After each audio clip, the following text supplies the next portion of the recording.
for this genocide amendment in the House of Lords. It was pretty disreputable on the part of government programme managers to insist that it would be linked directly with another amendment so that you couldn't then vote on one or the other. You had to vote either for both of them or not at all. By contrast, in the House of Lords, there was a separate vote, entirely separate vote on the genocide amendment. And as I say, it was supported by over 170 majority, and people from all sides of the House, Conservative, Labour, Liberal Democrat, Independent, supported the amendment. And the House of Commons should have also been given that vote as well. And of course, the amendment will now come back for a final time to the House of Lords in just over a week. And I'm pretty confident that the House of Lords will send it back to the Commons again. And I hope this time that the government will have the guts, the courage to allow a free and open democratic vote in the House of Commons so that the elected House can make a decision on this. Some parliamentarians argue that this is only in the trade bill, like it's not the right place. But why do you think trade is so important as one of the tools?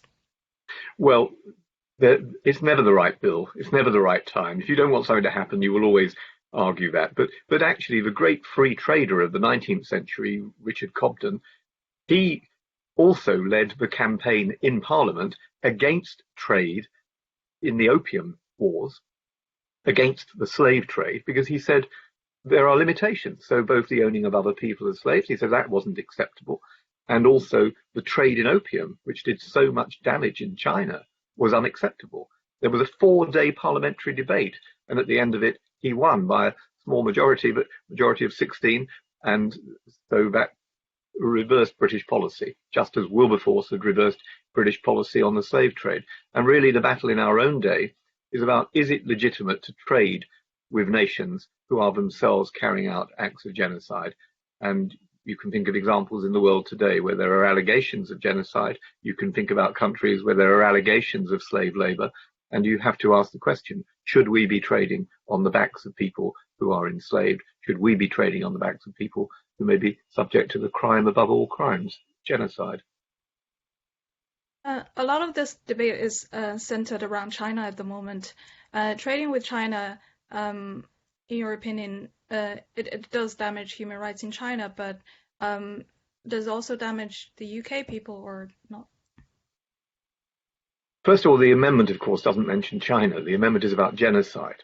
But what it would enable, for instance, a group of Uyghurs, if they wish to, if they say that they have credible evidence that there is slave labor, but also that they are subject to the categories defined, a very high threshold in the 1948 Convention on the Crime of Genocide, that they are being subjected to, for instance, forced sterilization, that they're being subjected to the disruption of their family's life, the destruction of their national identity. All of these are the issues that arise when you define something to be a genocide. If they were able to put that before a court of law and demonstrate that that was so, then of course there ought to be implications, not just for trade, but for the way we deal with a country in those circumstances. It can't then be business as usual. I think my last question also, again, China, because I've seen that there's the CGTN and the BBC thing, and then 2 days ago, the laws debated about Beijing Olympics. So it appears that there's a growing appetite to push back against China's either human rights record and influence in the UK. Where do you see this going? And yeah, just in general. It's interesting we're having this interview on the new Lunar New Year. I have a love of China. I love Chinese people. I just don't like the ideology of the Chinese Communist Party. And anyone who has studied the Cultural Revolution or recalls what happens at Tiananmen Square, anyone who has seen what happened in Tibet, a place I visited, or what's now happening in Western China, or what's happened to groups like the Falun Gong, or you look at what's happened to Christians or dissenters or lawyers, people like the young woman who went to Wuhan, who was a citizen journalist and still languishing in a prison because she dared to report on what she believed to be things that the world needed to know. Or you think about Hong Kong and what's happening there today, or the threats that have been made to Taiwan. I think that's a tragedy for the Chinese people. And I hope that it won't continue. I hope that we'll see reform and change, and that there will be the opportunity then for people to live harmoniously alongside one another in the future.